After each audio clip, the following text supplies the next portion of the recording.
Hello guys, this is your friend Uzumkai Universe 2.0 and we are back with a new fanfic. Which is what if Naruto awakened a bloodline that destroys Kekkei Genkei and trained with Shino, Anko, and Iruka, Part 1. And if you enjoy this fanfic then please press the like button and subscribe to my channel for more fanfic like this.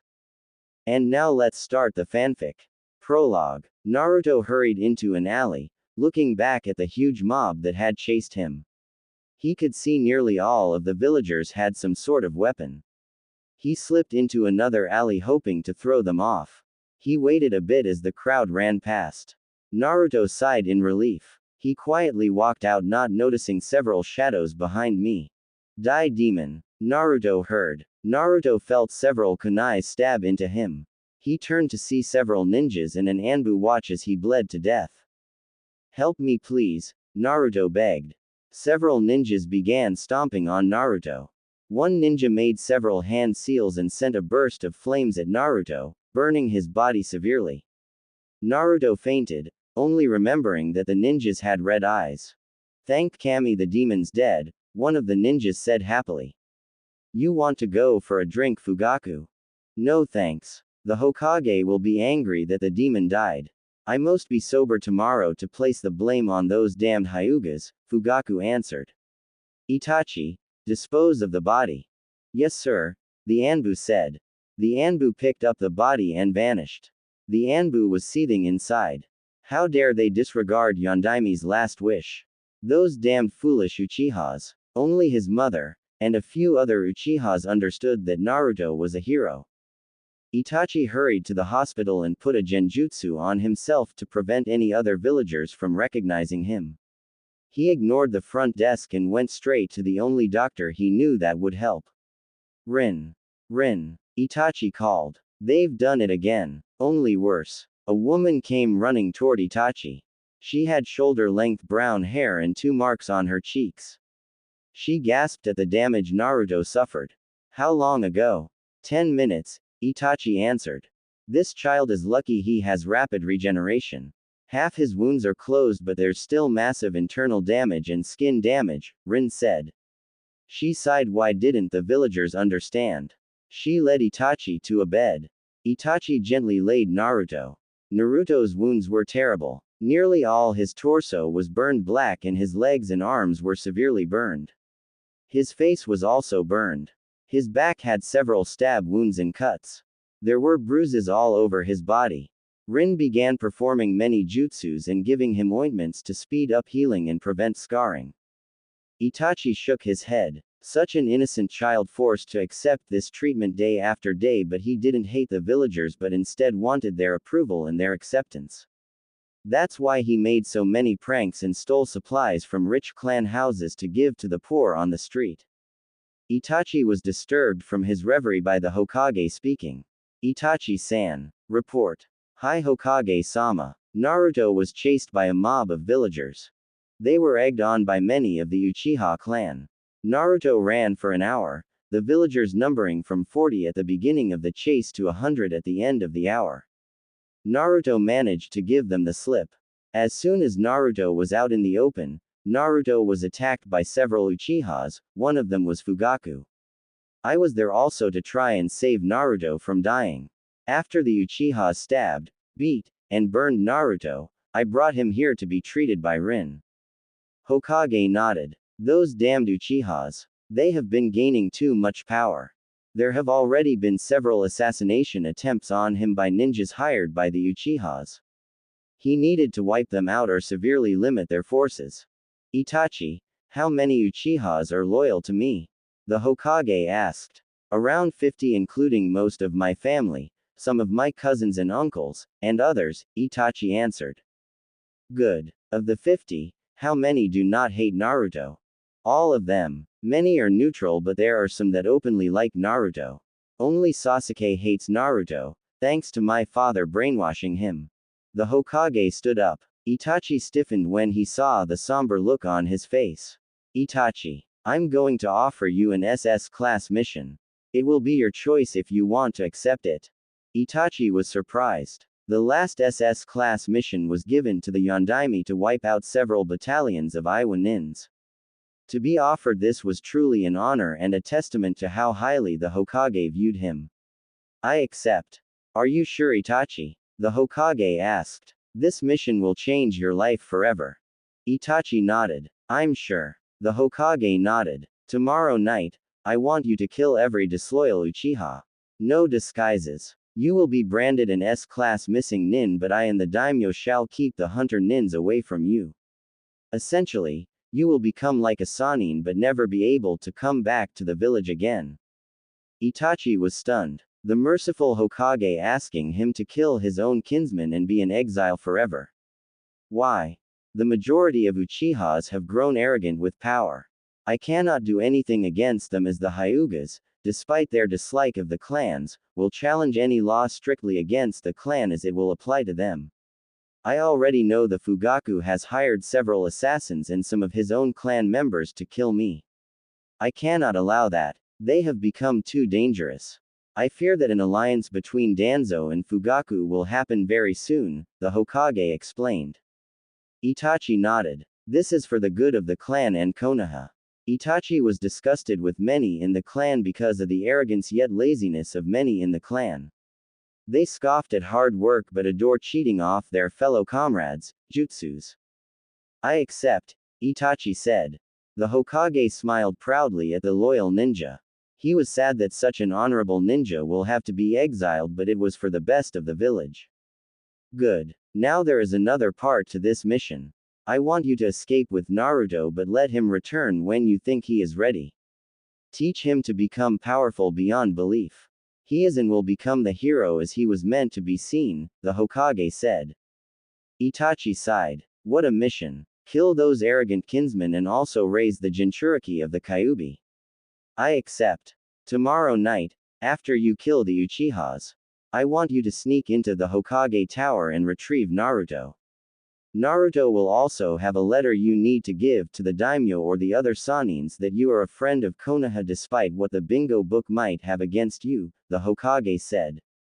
In this letter is also my permission for you to have an annual pay of 0.5% of the Konoha ninja budget. More than enough to raise Naruto and you. Itachi nodded. He bowed to the Hokage and vanished. The Hokage sighed. This night will add so many years of burden on his shoulders. In Naruto's mind, deep within Naruto's mind, there is a large cage sealing the cube in Naruto. The demon shook its head and began to repent for all the pain it had caused to the innocent. Despite human legends say, demons are not evil but the deliverers of judgment. Kyuubi had meant to kill a snake called Orochimaru. It attacked Konoha sensing that vile snake's chakra. However, it was sealed into this boy and watched the boy be persecuted and despised by the villagers and ninjas because of the Kyuubi. The Kyuubi glowed as it morphed into a woman. The woman had reddish gold hair that reached down to just above her hip. She had a perfect figure and a face that was fit for a goddess. She clutched the bars of the cage holding her and whispered to herself. I'm bored. I'm bored. I'm bored. A teenager chanted as he walked down a dirt road. Enough, damn it. We'll play I Spy, a voice in his head screamed. The teenager chuckled. He knew she would agree if he annoyed her long enough. The teenager's name is Naruto, born of Konoha and host of Kyuubi. He was around 5 feet 4 and had blonde, spiky hair with red highlights that could never be combed right. He wore steel-toed boots, loose black pants with plenty of pockets, and a black shirt with a small orange spiral on the front. He also wore a black vest and trench coat. A blood-red scarf hid the bottom half of his face. Hidden in various pockets were several storage scrolls, kunais, shurikens, exploding notes, a mask, and a small plushie of a fox. He also had a special sword placed behind his back. The sword was sheathed in a kodachi sheath, but thanks to several seals, it can fit even though the blade was 3 feet long. Currently Naruto was on the way to Konoha at the orders of Itachi. Naruto had grown very fond of his surrogate brother. Itachi taught Naruto all he could. Itachi taught him the basics of being a ninja and showed him many ninjutsus and genjutsus.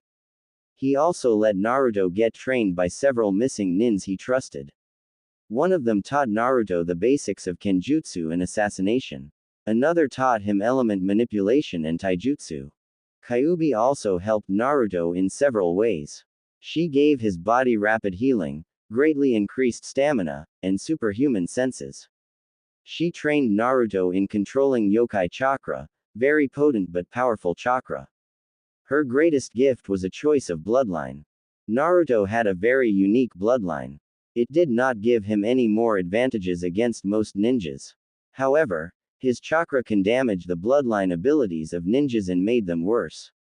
This meant that the Sharingan would only see after images of movements and the Byakugan would be blurred eye. It also meant that the Kekkei bones would be brittle and the Aburame family wouldn't be able to command their Kekkei. Overall, those with bloodlines would be at Naruto's mercy. So Kit, what are you going to do once we get to Konoha?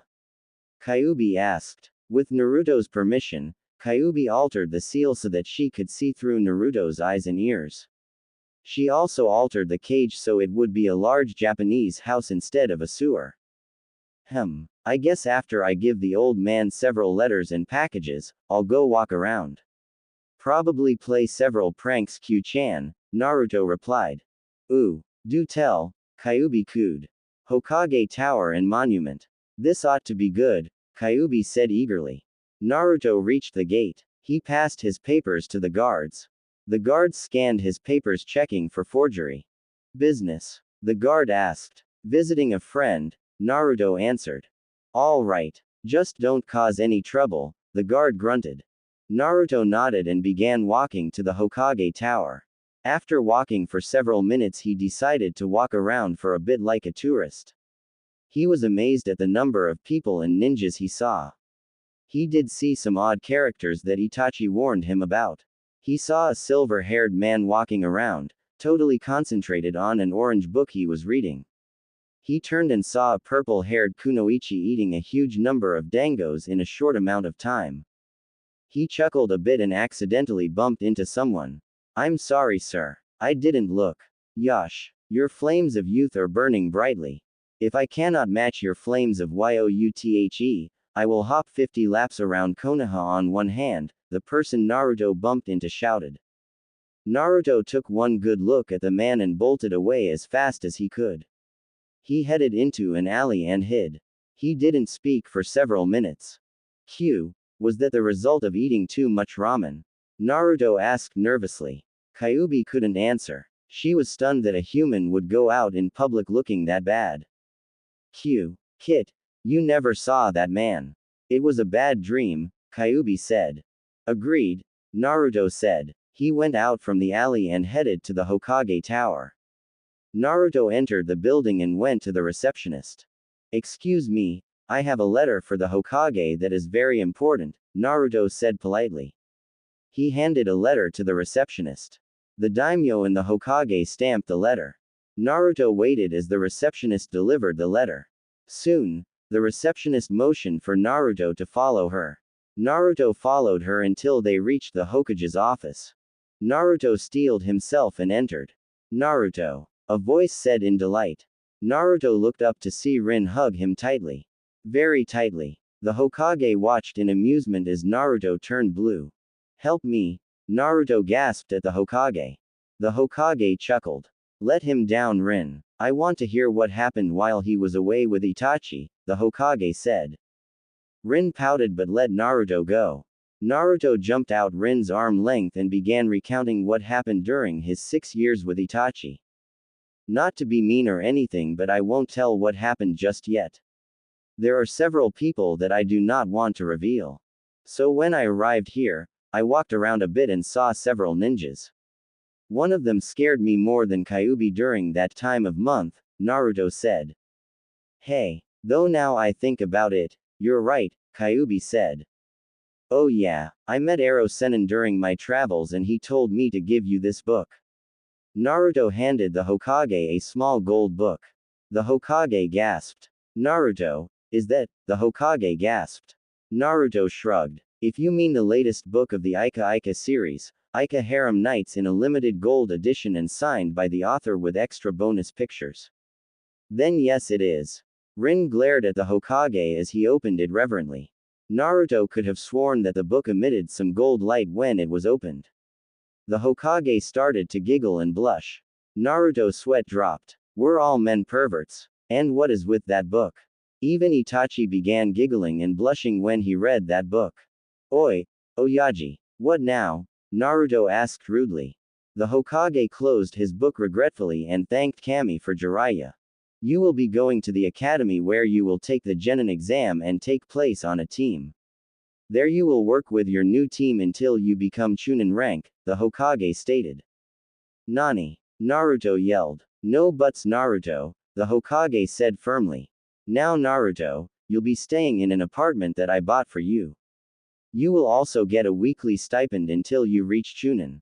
The Hokage tossed Naruto the keys to the apartment. Rin, please show Naruto the way to the academy. Also tell Iruka that he is to be allowed to take the Genin exams, the Hokage said. Rin nodded. When they left, the Hokage took out his book. Now for some quality reading. Iruka was having a bad day. It was the day before the Genin exams. He looked at his class. If you can call it that. In one section of the room where the Uchiha fangirls are staring at the heir of the Uchiha clan, Sasuke. After Itachi's massacre of over 400 Uchihas, young Sasuke has been obsessing over revenge. Even his own mother, Makoto, could not persuade Sasuke against being an avenger. Sadly, she died a year after the massacre, making him fall into an even deeper madness. He was the top of his class, but Iruka worried for his sanity. It reminded him of one of the Sannin he read about. Iruka shook his head. He turned his attention to two girls, Yamanaka Ino and Haruno Sakura. Both girls were die-hard Uchiha fangirls and honestly, a disgrace amongst kunoichis. Always focusing on their looks instead of training. Dieting too. At 12, did they want to kill themselves? Nearby were Nara Shikamaru and Akamaiki Choji. These two were heirs to the Akamichi and the Nara clans. Both have some of the lowest grades in class. However, Iruka knew they were hiding their true abilities judging by their father's lack of concern about their grades. Iruka had to admit, their fathers seemed like older versions of their sons. Both Naras both said troublesome and started to sleep. The Akamichis shrugged and ate their potato chips. In another section were Inazaka Kiba, and his pet, Akamaru, and Hinata Hyuga. Both of these ninjas were extremely competent and ready to be genin. However, they had personality problems. Kiba was wild. He needed to settle down and not act on his instincts. He needed to use his brain more often and focus on some long-range genjutsus to complement their unique taijutsu. Hinata was perfectly capable in Iruka's eyes. She was proficient in the Byakugan and Gentle Fist. However, in Lord Hiyashi's eyes, she was weak. This led to severe inferior complex in Hinata. However, she had an extraordinary talent in healing as she developed a healing cream that healed a cut at an extremely fast rate. In a corner by himself, Aburame Shino was silently observing the class. Iruka never knew if the boy was sleeping or not. Iruka noted that he was an extremely gifted person in strategy and logic. He was also skilled in tracking and stealth. A true ninja. He hid his skills from most of the class. In Iruka's opinion, if Shino and Sasuke got into a fight, Sasuke would lose. Iruka sighed. Well, better start the lesson. Troublesome, Iruka muttered. He stood up and said, all right class, settle down. No reaction. A tick mark appeared on Iruka's face. Shut up and pay attention. The class settled down enough for Iruka to start his lesson. Good. Now today, we'll be going over different ninja villages. Now can anyone tell me the 5 major ninja villages? The door opened and Iruka turned to see who it was. A boy around most of his students' age walked in. He sighed as many of the girls commented on his hotness compared to Sasuke. The boy smiled and gave him a slip of paper. Here you go, Scarface. It's a letter from the Hokage, the boy said cheekily. Iruka was a bit annoyed but read the letter. He was a bit surprised when the Hokage said that Naruto has permission to take the Genin exams this late in the school year. Alright Naruto. Please sit in the seat next to Sasuke over there, Iruka said. Naruto looked over to where Iruka was pointing. You mean over there next to that emo with the chicken hair? Naruto asked, revolted. The class was in an uproar. All of Sasuke's fangirls demanded punishment and retribution while Kiba fell on the ground laughing. Choji chuckled a bit and carried on eating. Shino looked on in interest. Shut up, Iruka yelled. He turned to Naruto. Fine. Please sit next to Shino over there. Naruto walked to the seat beside Shino without any complaint. He stuck a hand out to Shino. Uzumaki Naruto at your service. Shino eyed his hand then shook it. Aburame Shino. So you're one of the famous Aburames. My sensei told me about them. In my opinion, they are some of the finest ninjas around. Stealthy and they quickly finish their mission without having to waste much energy. Epitome of a ninja's role. Shino was stunned. Not many people praise their clan as highly as the Hyuga or Uchiha. This was truly a pleasant surprise. You use Kekkei bugs to aid in your fights, right? Naruto asked. You seem to know a lot about my clan, Naruto-san, Shino said. So, knowing your enemy and battling your enemy is two completely different things. If the body is not strong enough to counter what the mind views as a threat, then you're dead, Naruto countered. A wise statement, Shino said. He was impressed. A new student so wise in the ways of the shinobi. It would be beneficial to be his friend. All right, class. Out in the training field for sparring, Iruka called out. The class calmly went out to the practice field. Iruka had them go to one of the practice arena. Now class, time for some practice sparring. You can use any taijutsu techniques or kenjutsu, Iruka explained. Now anything goes except serious injury or death. Now let's have Shino and Ino spar, Iruka called out. The two went into the arena. The match was a short one as Shino quickly delivered a knockout punch to Ino's temple. Iruka's sweat dropped to how short the match was. Alright, how about Sasuke-and, Iruka called out. I want Naruto, Sasuke said. Everyone looked at Naruto. I'm flattered but I don't swing that way. Naruto smirked as the Uchiha flushed in embarrassment. He saw Kiba laughing on the ground and many fan girls screaming obscenities. Just get over here and fight me, Sasuke said. Naruto shrugged. He calmly faced the Uchiha. Iruka-sensei. Do you cave a bakken? Naruto asked. Sure, Iruka answered. He tossed Naruto a standard wooden bakken. Naruto caught it deftly and twirled it a bit, testing the balance. Satisfied, Naruto went into a sword stance with the bakken positioned like a sheathed sword. Whenever you're ready, Sasuke, Naruto said. Sasuke rushed Naruto. He threw a punch at Naruto's head. However, Naruto easily dodged it and smacked Sasuke hard with the bakken on his thighs. Sasuke's kegs buckled as a numb sensation went through his legs. Sasuke threw a roundhouse at Naruto. Naruto quickly ducked and slammed the bakken at Sasuke's other leg. Sasuke fell down hard when he knee buckled from the force of Naruto's blow. Sasuke scrambled up, angry at Naruto toying with him. Sasuke became even angrier as Naruto began walking out of the ring. Where are you going, Dobi? Scared? Nope, bored. You're too riled up to be a challenge, Naruto answered cheerfully. He gave Sasuke the victory sign. To say Sasuke was angry was like saying spandex was a bit ugly. Sasuke was furious. Kaden. Great fireball. A large fireball flew toward Naruto. Iruka formed seals for a water jutsu as it headed toward Naruto. Naruto ignored it until it was a meter. He thrust the bakken at the fireball. Kenjutsu.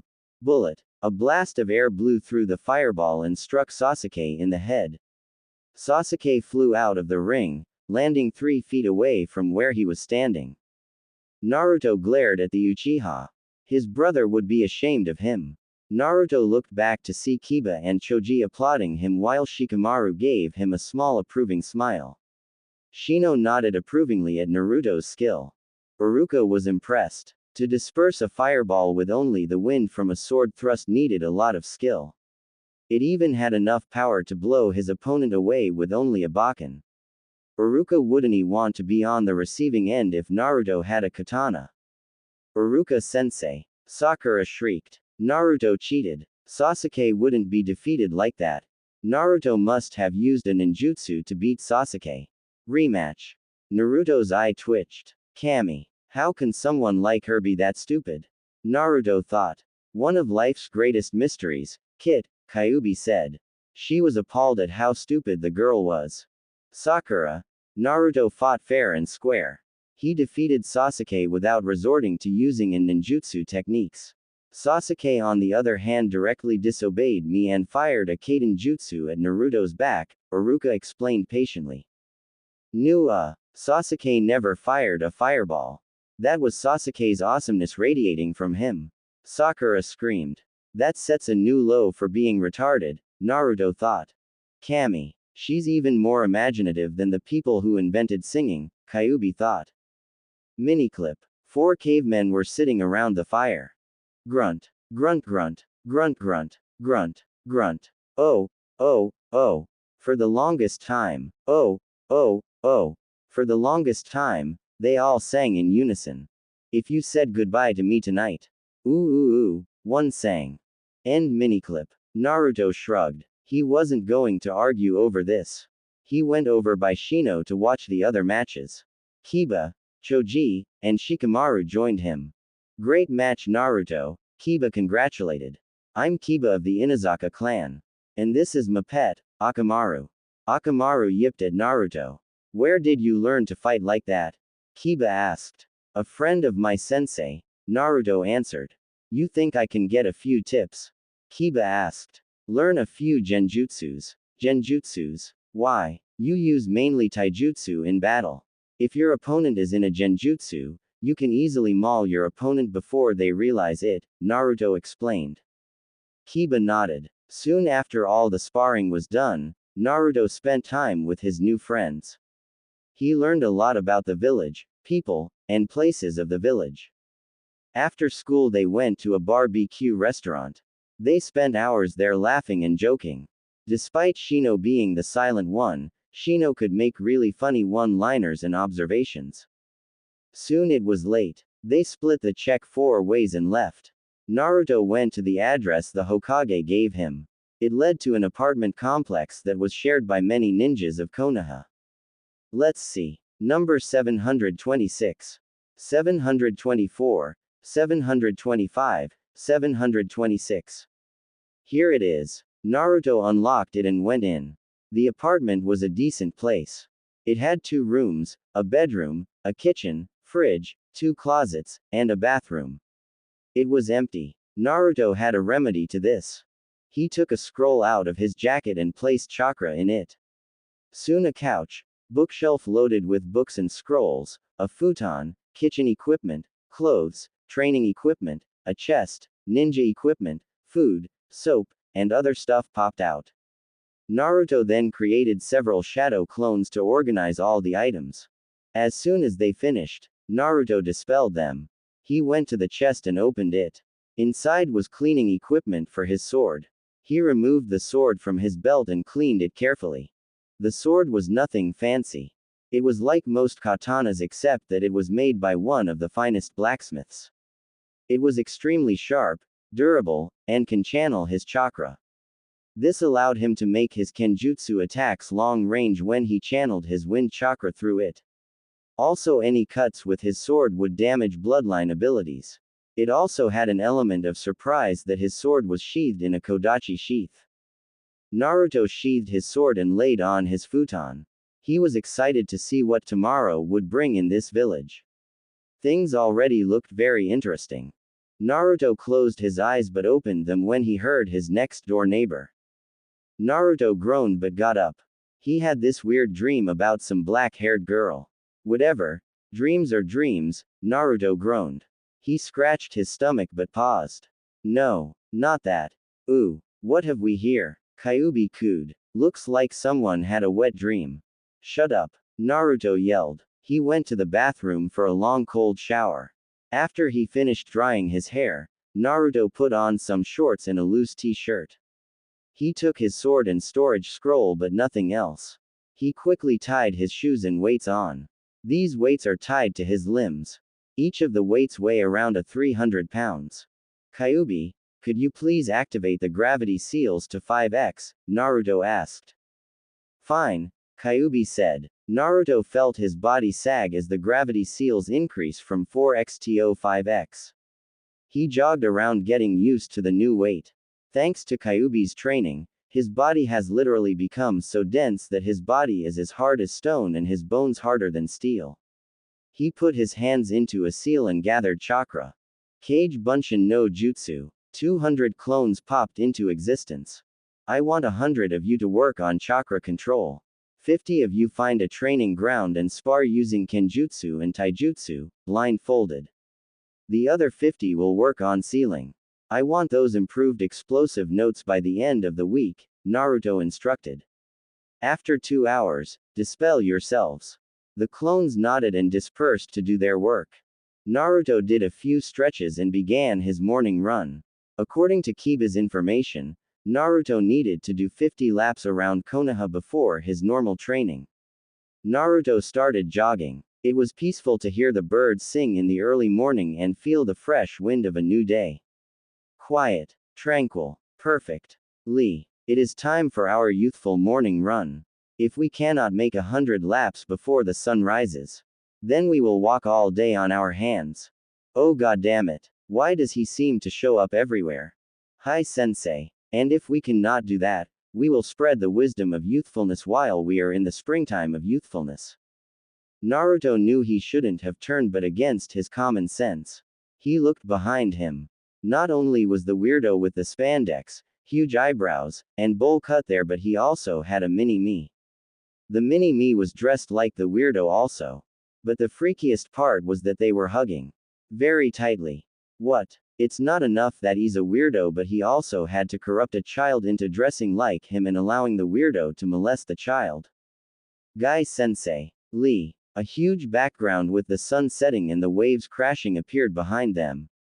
Naruto had several ticks but calmly made the seal for dispelling genjutsu. Kai. Naruto said. Nothing. Kai. Nothing. Kai. Still nothing. Kai. Kai. Kai. Kai. Naruto screamed. He couldn't dispel the jutsu. Run for it, Kit. Run for our lives. Kyuubi screamed. Naruto began running faster than he ever thought possible. He ran to the Hokage tower screaming. He sped past the receptionist and straight into the Hokage's office. The Hokage was enjoying his Ika harem book when the door to his office blew up. He watched in shock as Naruto blocked the door with an earth jutsu, made multiple reinforcing seals, and traps. Naruto then grabbed the Ika harem book from the Hokage, sat in a corner, and began reading as fast as he could. Naruto suffered massive blood loss in a matter of seconds and blacked out. Naruto, are you alright? The Hokage asked, worried. Spandex. Eyebrows. Mini-me. Youth. Sunset. Naruto whispered. The Hokage sweat dropped. No one was the same when they met Geir Lee. Naruto woke up after 2 hours. He was lying on the sofa in the Hokage's office. He looked up to see the Hokage hard at work with paperwork. He also heard the Hokage cursing the paperwork. Goddamned paperwork killing me more painfully than a stab wound, the Hokage moaned. The Hokage looked up and saw that Naruto was conscious. Ah, Naruto, you're awake, the Hokage said. Naruto nodded but was a bit confused. Why was he in the Hokage's office? And why did the Hokage have a rock slab with traps and seals for a door? He asked the Hokage both questions.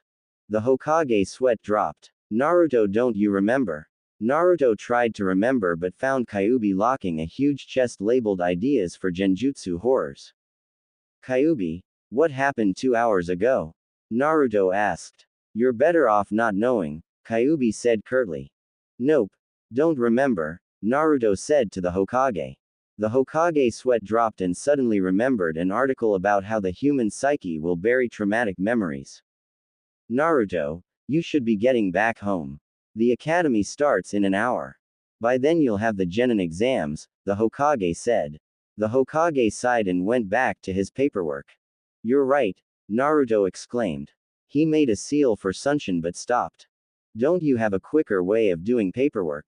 Naruto asked. The Hokage looked up so fast that Naruto thought he heard the Hokage's crack. Do you know of a way? The Hokage asked. Naruto nodded. Have you tried Kage Bunshin? Naruto asked. Naruto left by Sunshin. The Hokage was in shock. He slowly got out a slip of paper that his students gave to him years ago. On it was a circle. In the circle, it said, "Bang head here." Stupid, stupid, stupid, stupid, the Hokage said, while hitting his head on the slip of paper on his desk. Naruto arrived at his apartment just as all his clones dispelled. He was a bit disoriented by the flood of information. After a minute he reviewed all of the information gathered. He nodded in approval at the progress he made. He quickly bathed and changed back to his regular clothes. He wrapped his scarf around the bottom of his face to hide the marks on his cheeks. It would not be good if people knew the Kyuubi Jinchuriki was back. He packed his necessities inside scrolls and strapped his sword on his belt. After checking his equipment, he headed toward the academy. Naruto passed through the market square. The air was filled with the smells of delicious foods. He heard his stomach growl loudly and decided to head to a nearby dango stall. The stall was a bit crowded but homely. Naruto sat at an empty table and ordered some dango and tea. After the waiter gave Naruto his order, Naruto eagerly dug in. He finished one and was about to pick up another when he felt someone's presence behind him. Anko Mitarashi was hungry after training, so she decided to head to the dango shop for dango and sake. As she entered, she saw a teen with a full plate of her favorite dango. She decided to take one. Surely, a teen wouldn't deny a tokubetsu jonin. She skillfully reached for one. She would have stolen one if a glowing katana weren't tickling her throat. TCH, TCH, TCH. Didn't your mother teach you any manners? Naruto asked. He turned to see Anko glaring at him. Now, if you ask politely, I'll order another one. Anko was about to tell the teen an explicative, but her stomach growled loudly. Who cares about pride when your stomach is concerned? I'm Anko Mitarashi, Konoha's sexy snake mistress, she said. Now, could you please but me an order of dango? Naruto ordered more dango. As she waited for the dango, Naruto began a friendly conversation. Anko and Naruto talked about various things. She was curious how Naruto detected her presence and how Naruto was able to move so fast. Naruto deftly steered the conversation away from him to her. He was able to by telling her that he was an academy student. No way, I was nearly killed by an academy student, Anko exclaimed. If it's any consolation, I've been taught by many good teachers, Naruto said consolingly. Anko grumbled a bit and viciously bit into a dango. Yeah well, how's Iruka doing? Anko asked. Why, isn't he just an instructor? Naruto asked. Anko shook her head. Not just an instructor but was a distinguished Anbu under the name of Isamu. Held a record number of completed solo missions, however, he always wanted to be an instructor. He even turned down a chance to be one of the 12 guard ninjas of fire. The daimyo's elite Hokage allowed Iruka to be an instructor. Ever since Iruka became an instructor, genins of his class tend to pass the Jonin's personal test. They often become chunins in 3 years, Anko explained. She had a light blush on her face. You know a lot about him, Naruto said. He smirked a bit when Anko squirmed in her seat. He sniffed the air and found the air soaked with hormones coming from Anko. Naruto had a shit-eating grin on his face. Anko got suspicious. What are you smiling about? You like Iruka, don't you? Naruto teased. He grinned even wider when Anko blushed a deep red. Anko. Naruto turned to see a jonin with red eyes and long dark hair standing outside the entrance of the shop. She had a look of complete surprise on her face. She went to their table and sat by Naruto. Anko, I heard the last sentence. Do you really like him? The jonin asked gently. Anko nodded and began crying. Anko sniffed. She hated to be seen as weak. This damn brat was able to break down her defenses in less than an hour. She was a torture ninja for Kami's sake. She should have seen this a mile away. Yakuranai I do. I've been in love with him since a year after Orochimaru left. He was my best friend after Orochimaru left. In the years he's always been there to cheer me up, help me stand tall, and never treated me like an outcast. I've been too afraid of rejection or the chance of persecution against Iruka to admit my feelings. Anko whispered. Kurenai squealed and began saying how romantic that was to fall in love with your best friend. Naruto felt a bit sick. He should have never pried into these private feelings. It made him sick. It was worse because Kyuubi in his head was saying exactly the same thing. Kawaii. Kurenai, Kyuubi squealed. Naruto gagged. After a long talk, Kurenai cheered Anko back to her normal self. Naruto was forced to sit through it because Kyuubi threatened him. He looked outside and remembered he should go to the academy now. Well, it was nice to meet you, but I have to go to the academy. Naruto was about to run off when a hand shoved a package in Naruto's pocket. Make sure Iruka gets that, Anko said mischievously. Naruto nodded and ran to the academy. He arrived in the classroom just as the bell rang.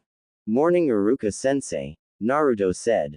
Morning Naruto. Please sit down while I call roll, Iruka said. Naruto began walking toward his seat by Shino.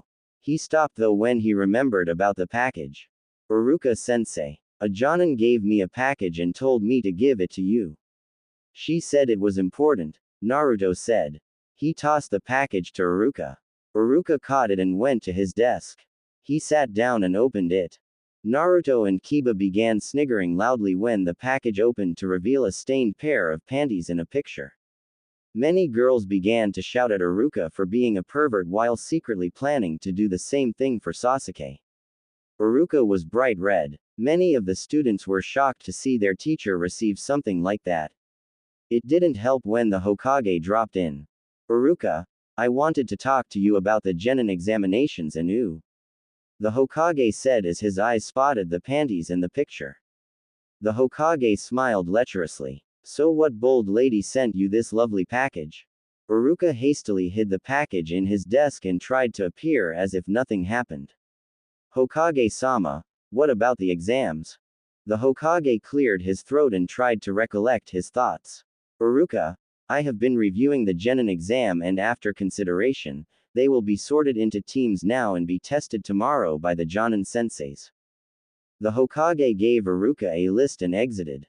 Iruka looked at the list and was surprised. In the past, the students have been sorted into specialty teams such as tracking, capturing, and assault. Now the teams are much more balanced with much more variety. Alright, now the Genin exams are cancelled today, Iruka announced.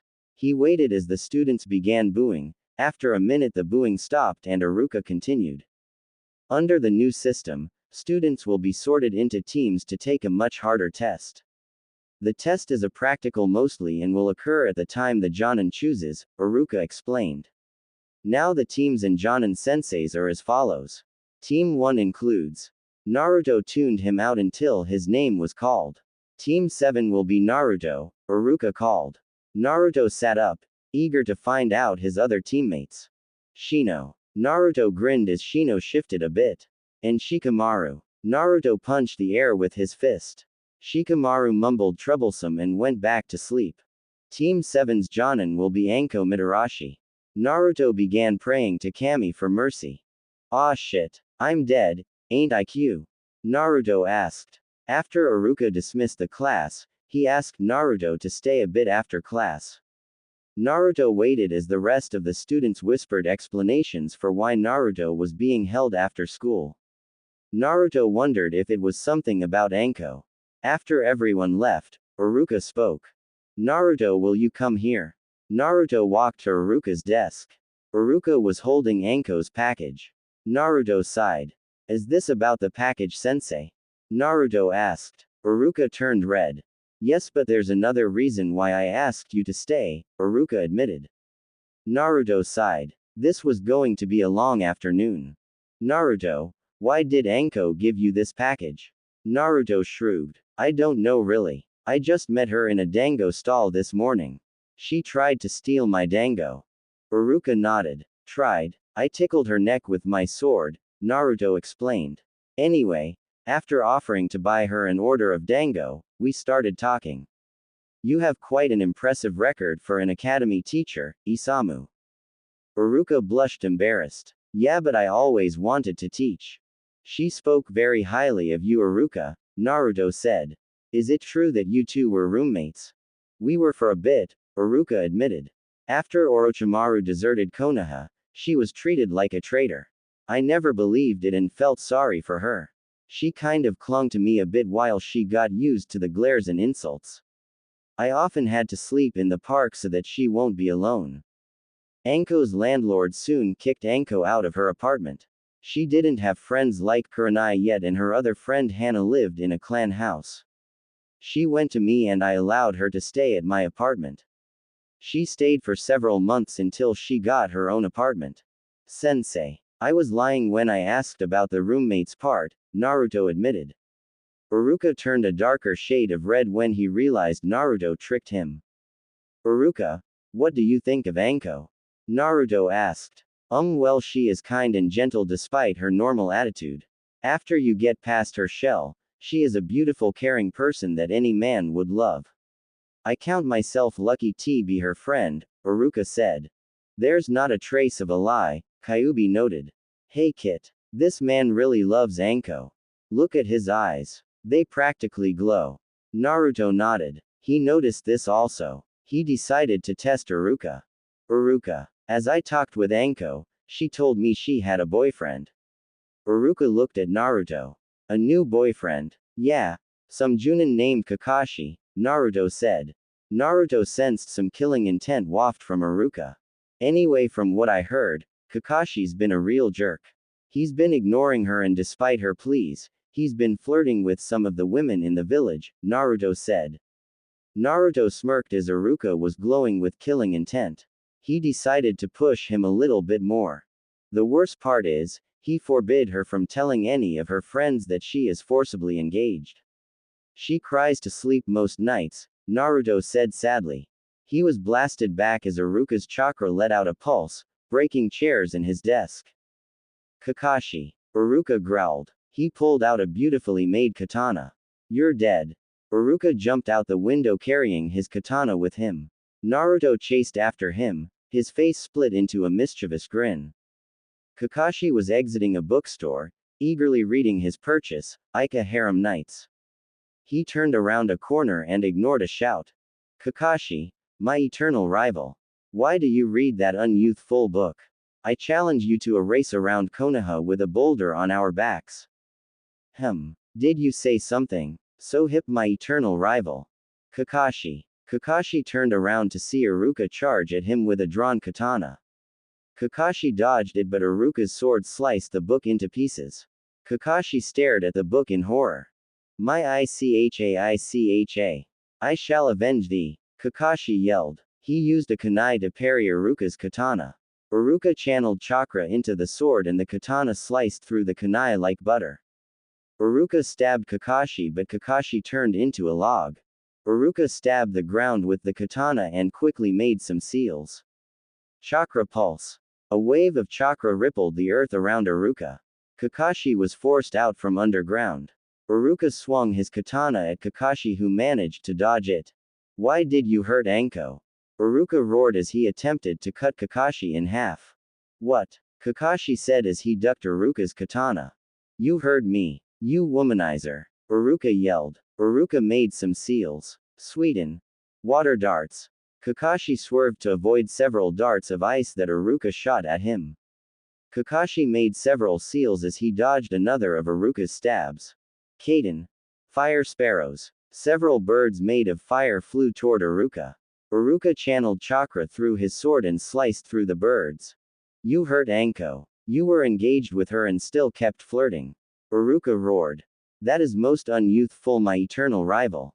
I must please your unyouthfulness and show you the joys of springtime of youth. Guy shouted. Naruto saw the mini-me pop out of nowhere. Guy sensei. Lee. The evil genjutsu popped out again, quickly stopping the fight for a second because everyone was transfixed on it. Meanwhile, Anko was heading out of the dango shop. She headed toward the market for some sake. She had a feeling she would need some tonight. As she headed to the market, she felt a large chakra source surge near her. She headed toward the source to check it out. She saw Iruka fighting Kakashi equally. Iruka was using his sword to keep Kakashi on the defensive and preventing any ninjutsu. She also heard Iruka shouting something at Kakashi. Why did you hurt Anko? She deserves someone better than you. Iruka bellowed. She is the most wonderful person I know and I will never make her cry. Kakashi was confused as hell. What the heck was Iruka yelling about? He dodged another swipe from Iruka's sword when snakes wrapped around him, tying Kakashi up. Iruka turned to see Anko. She had a blank face. Iruka got extremely nervous. Did she hear all that? Iruka, did you mean all that? Anko asked. Iruka stammered. He looked down. Yeah, I did. Iruka's head was lifted up by Anko's gentle finger. She looked into his eyes searching for any traces of lying. All of it. Every single word Anko, Iruka said. Anko smiled and kissed Iruka as hard as she could. Iruka happily returned the kiss. Naruto stood on the sidelines, watching the couple. He was honestly happy for the couple. Itachi had said they've been dancing around each other for a while. It was time they both received happiness. Guy and Lee were sobbing and shouting about Iruka's and Anko's blazing fires of youth. Kakashi was still confused as hell and wanted his Ika harem nights repaired. Many of the women who watched the scene thought it was romantic, including Kyubi. Many of the men thought Iruka was lucky to have such a hot girlfriend. In the Hokage Tower, the Hokage was furiously writing down the scene from his crystal ball. He was giggling lecherously and excited to see what Jiraiya would make from this information. When the two stopped for a breath, Anko giggled. She whispered in Iruka's ear. Naruto wasn't able to pick it up but was able to make an accurate guess as to what it was considering Iruka's red face. The two stood up and left, leaving a shouting Guy and Lee, a confused Kakashi, and a happy Naruto. Naruto headed home pleased to give two deserving people happiness. It would also make his genin exam easier tomorrow. He headed toward the clan houses to visit his teammates. Naruto asked several civilians where the Abarames and Nara clan houses were. He was able to find directions from a Chunin and headed to the Abarame first. He headed toward the Abarame clan house. The house was big but not humongous like the Hyuga mansion. It was quiet but Naruto was able to hear humming sounds like insects. He knocked on the front door and waited. A ninja dressed like Shino opened the door. How may I help you? I'd like to speak to Shino Abarame about the genin exams tomorrow, Naruto said politely. The ninja nodded. Please follow me into the living room. Naruto followed the Abarame into a large airy room where several people were studying or meditating. Naruto saw a person watching his bug collection. The ninja turned to Naruto. Please wait here while I see if Shino is available. Naruto shrugged and sat down on one of the cushions around the living room. He took out a scroll about sealing and began to read. After 5 minutes, Shino greeted him. Hello Uzumaki-san. Why did you come over to my house? Shino asked. Naruto placed the scroll in his jacket for later reading. I wanted to talk to you about the genin exam, Naruto explained. Since they cancelled the normal genin exam in favor for a more rigorous practical, I wanted to have a mock battle to see your skills, abilities, and weaknesses. Why? Since we will be taking the test together along with Shikamaru, it would be best that we have some idea of each other's abilities so that we may work together as a cohesive team tomorrow. Shino nodded. Then follow me to the practice field. Naruto followed Shino outside to a large open field. There were several posts and weights for taijutsus and targets for projectiles. In the center of the field was a large area for sparring. Shino and Naruto went inside the circle. Whenever you're ready, Shino, Naruto said. Naruto settled into a kenjutsu stance while Shino waited. Shino made the first move. He threw several kunais and shurikens at Naruto. Naruto easily dodged them without moving his feet. Shino sent a huge mass of Kekkei bugs at Naruto. Naruto channeled chakra into his sword. Itoryu. Wind tunnel. Naruto swung his sword in a circular manner. The chakra from the sword caused a wind tunnel that sucked all of Shino's bugs away from Naruto. It channeled them away from Naruto back to Shino. Interesting technique, Shino commented. He charged Naruto with a kunai on hand. Naruto parried the attack and kicked Shino in the stomach. Shino exploded into a shower of bugs. The bugs then climbed all over Naruto and began sucking his chakra. Naruto quickly channeled chakra. He concentrated on mxing his wind affinity and water affinity chakra together. After several seconds, Naruto had a shiver run throughout his body due to his ice affinity chakra. Shino was in the trees as he watched his Kekkei bugs drain Naruto's chakra. He prepared to knock Naruto out when he noticed something strange. The bugs all over Naruto's body began falling off as if they were paralyzed. Naruto shook the rest of the Kekkei bugs off. Good trick, Shino, Naruto complimented. You would have won if it wasn't for the fact I can make ice affinity chakra. Shino nodded. Naruto decided it was time for him to go on the offensive. Naruto made several seals. Sweden. Ice fog. Naruto faded away from Shino's sight as a thick and very cold mist appeared. Shino released his bugs into a protective wall around him. Shino noticed that his bugs were very sluggish from the cold. Naruto made several seals and concentrated. Ninpu. All-seeing eye, Naruto sent chakra to his feet and was able to sense where Shino was. He made several clones and sent them after Shino. Shino dodged a hail of kunais and sent several shurikens back. He heard a small poof but thought nothing of it. A Naruto clone made several seals and aimed at Shino. Sweden. Rain grenade. Shino saw several orbs of water heading toward him. He made a bug wall to protect himself. The orbs of water exploded against the bugs, soaking the bugs with ice-cold water. Many of Shino's bugs fell asleep from the cold. Shino turned to find the Naruto clone but felt a sword at his throat. You lose, Shino. The fog vanished and found 5 Narutos pointing their sword at various parts of his body. I forfeit, Shino said. Naruto grinned. The other 4 Naruto vanished. Naruto sheathed his blade and made several seals. Kaden. Heat wave, a pulse of hot air instantly revived most of Shino's bugs. The bugs flew back to Shino for warmth as most are still damp from Naruto's jutsus. Shino, after observing you, I find that you are indeed Genin or low Chunin level, Naruto said.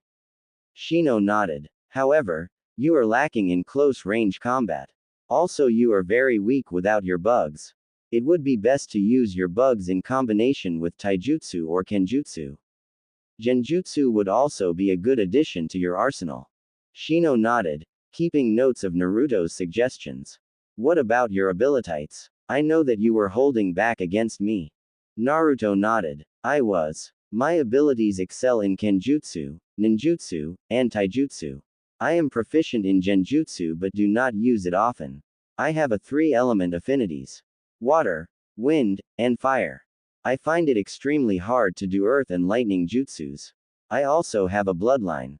What is your bloodline? Shino asked. Naruto grinned. My bloodline is caused by a mutation in my genes. Along with having an extremely high amount of chakra and chakra control, my chakra is deadly with anyone possessing a bloodline.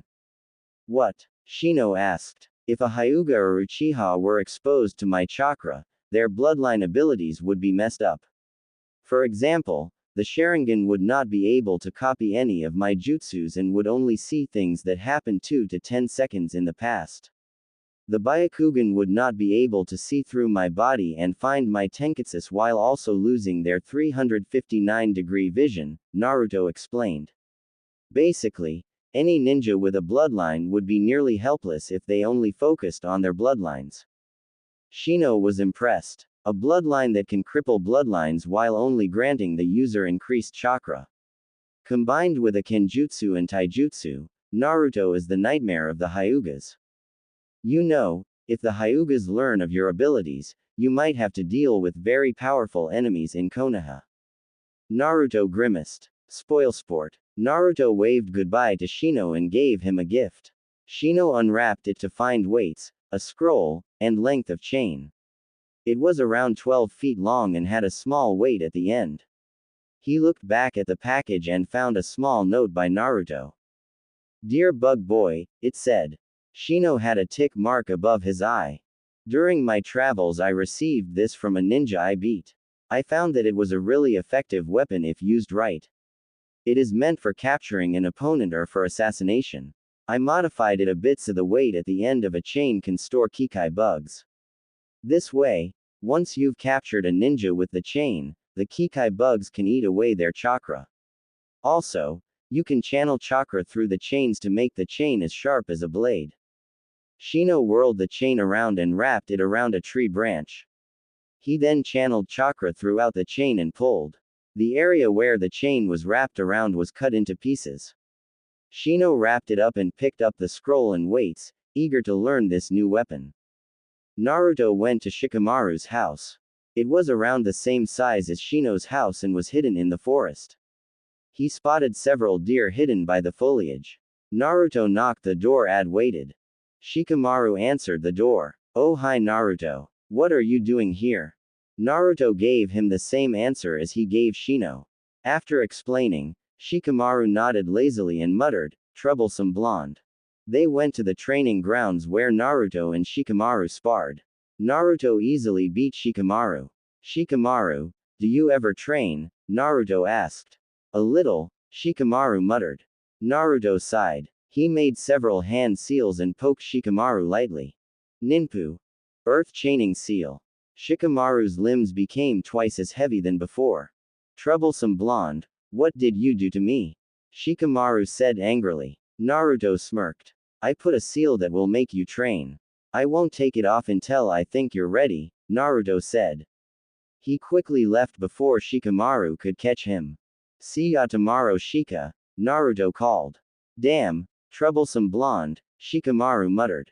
The next day, all the academy students were waiting to take the test. Naruto sat by Shino who was reading the scroll Naruto gave him. Shikamaru was sleeping but Naruto noticed that he was a bit more built now. Most of the Junins were waiting to test the student there but they had to wait for Iruka because he had the team list. After an hour, Iruka showed up. He was grinning like a maniac and was very happy.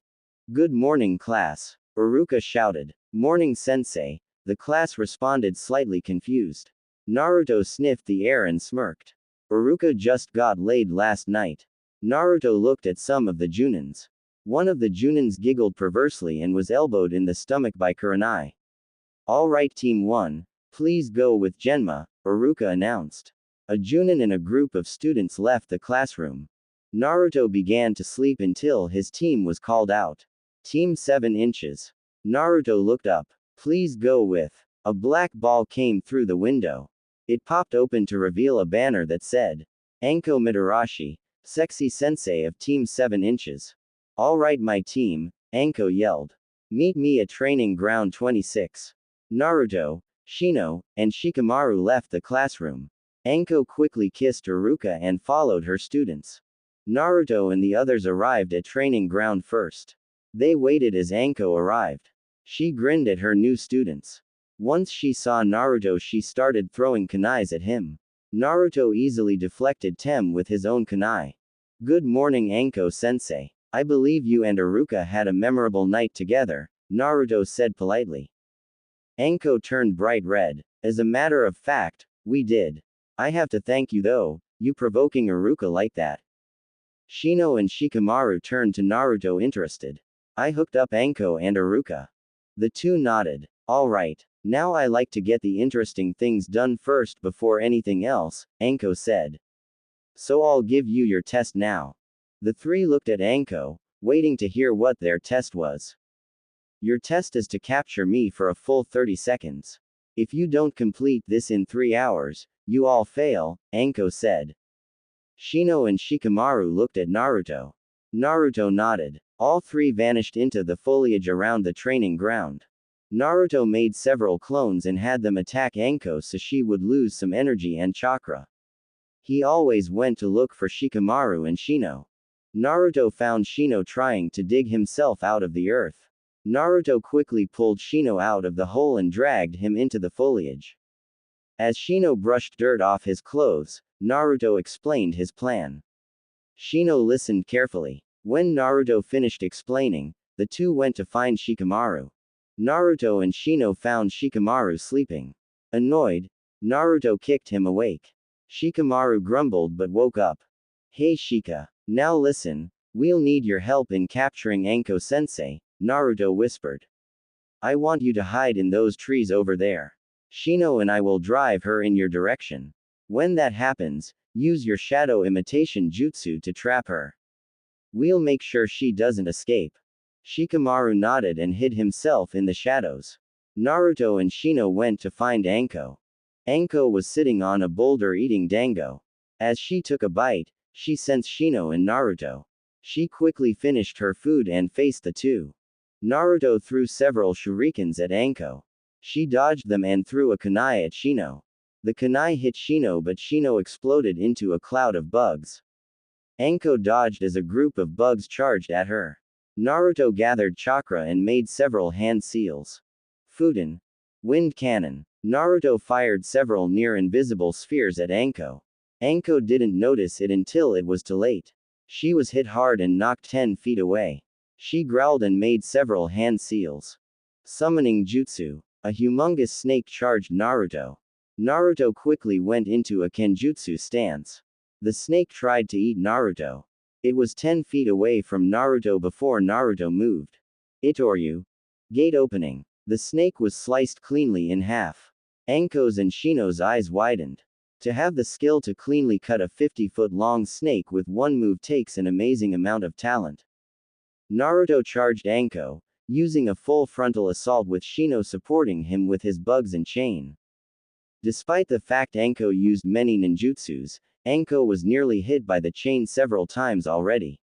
She avoided a stab from Naruto and a sweetened jutsus. Anko jumped back to dodge a swarm of insects and ducked Shino's chain.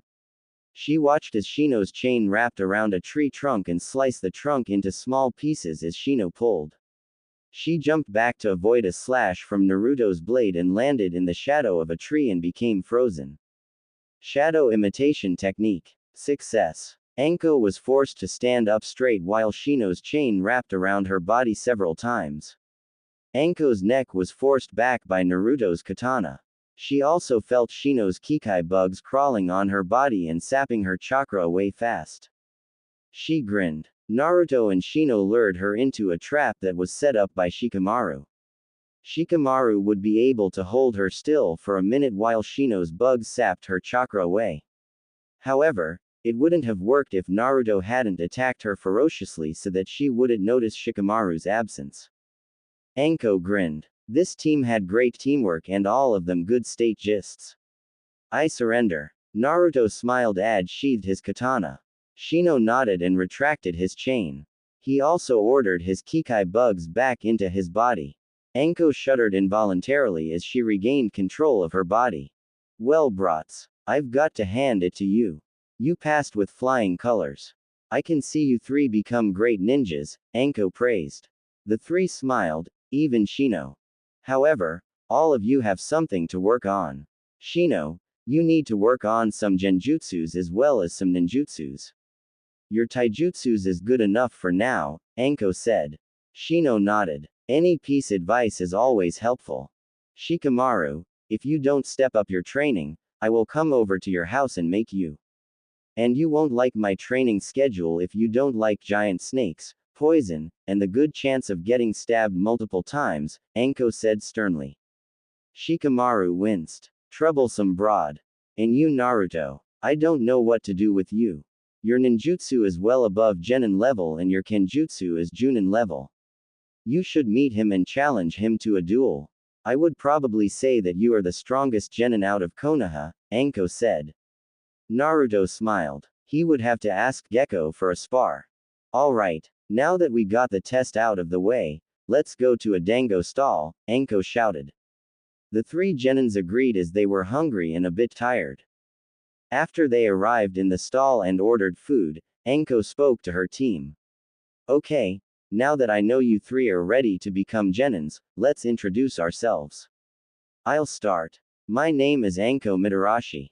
I like dango, sake, jutsus involving poison, and my cute boyfriend Iruka.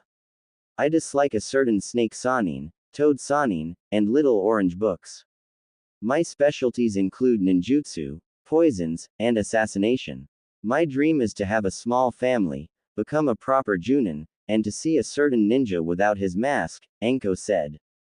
Why don't you go first, bug boy? Shino had tick above his eye.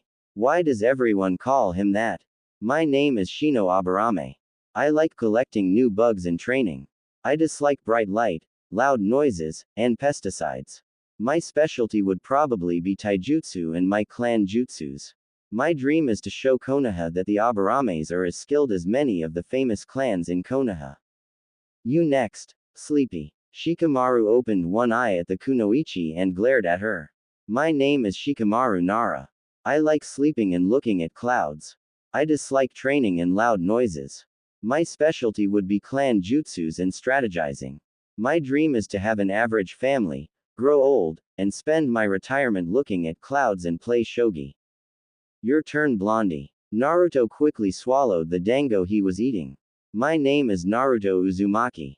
I like training, meeting friendly people, helping others, and learning new jutsus. I dislike a certain pair of loudmouth, spandex wearing, bull but weirdos and their genjutsus. It's evil, I tell you. My specialty is kenjutsu and ninjutsu. My dream is to be so strong that the heavens themselves shall remember my name.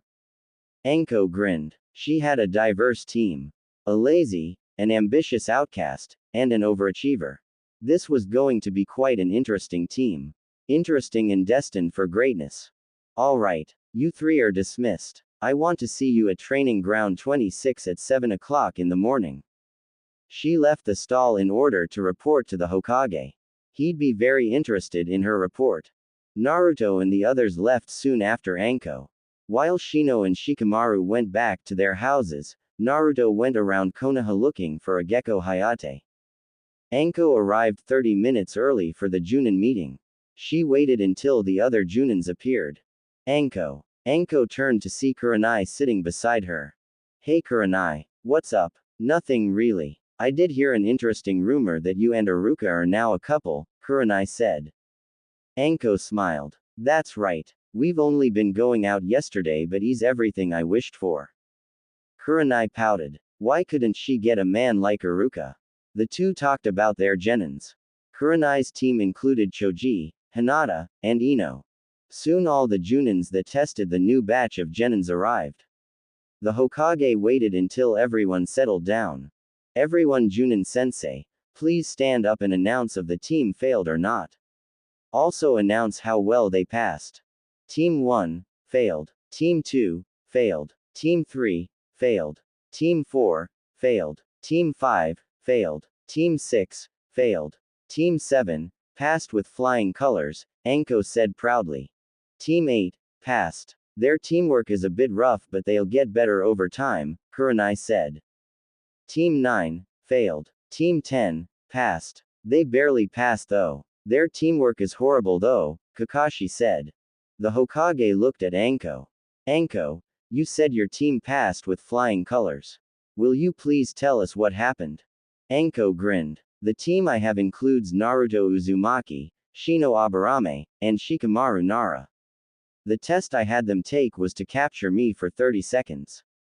The Hokage was impressed that her team managed to pass her test. Anko was as slippery as a snake, and her ability to evade is matched by some of the Anbu. Many Junins were also impressed. From what I can tell, Naruto expected this kind of test. He organized a strategy that efficiently captured me. I expect that this team could be the next Inoshika Cho team. Naruto and Shino attacked me directly, Anko recounted. Naruto is able to use Fuden and Suiten jutsus very effectively. He also is extremely talented with Kenjutsu. During the battle, I summoned a 50-foot snake to attack Naruto. Instead of getting knocked around or swallowed, Naruto split the snake in half, from head to tail with one move. The Hokage was deeply impressed. To defeat a summon usually needed medium Chunin skill depending on the summon. To be able to defeat such a large summon so easily meant that this Naruto was on par with a Junin. While I had to deal with Naruto, I also had to fight Shino also. Shino is skilled in taijutsu and his clan jutsus. He also wielded a chain proficiently. His weapon acted like a long, flexible sword when he pumped chakra into it. Between the two of them, they drove me into the shadow of a tree. Shikamaru was waiting for me there and immediately caught me in his shadow imitating jutsus when I stepped into his shadow. Shikamaru held me there while Shino's chain wrapped around me. Shino also let his Kekkei bugs feed upon my chakra. Also I had Naruto's blade touching my throat. The three could have easily killed me right there, Anko said. Many of the Junins were deeply impressed. The Hokage was pleased to know that such a promising group of genins existed. I must say, I haven't seen such a more promising group in my years as Hokage. Not even the Sanins came close. Anko grinned. She was going to have such a fun time being their sensei. The Hokage looked at Kakashi. Kakashi, I understand that your group included Kiba Inazaka, Sakura Haruno, and Sasuke Uchiha. I would like to understand why they failed so badly. Kakashi sighed. There are several reasons. One is that Kiba and Sasuke are both very headstrong individuals. Despite the fact Kiba accepted he needed the others' help, Sasuke denied him and Sakura followed him. Sakura also possesses the worst-case scenario of a fangirl. She is absolutely brain dead if Sasuke is in the area and also insults Kiba repeatedly. I had to stop Kiba multiple times from killing Sakura. Sasuke is skilled for a genin but is very proud and obsessed with revenge. If I had a choice between the three, I would choose Kiba. He is the only one out of the three that has a realistic idea of how to be a ninja. It was only because of Kiba they passed the bell test. The Hokage sighed. Itachi would be very disappointed to hear how low his brother has become. Everyone dismissed. Anko, Kurenai, Kakashi. I want regular reports on the progress of your genin teams. Naruto finally found what he was looking for. He found Gekko Hayate in one of the training grounds practicing kenjutsu. Excuse me, are you Gekko Hayate? Naruto asked. Gekko turned to see the genin. He coughed a bit and nodded.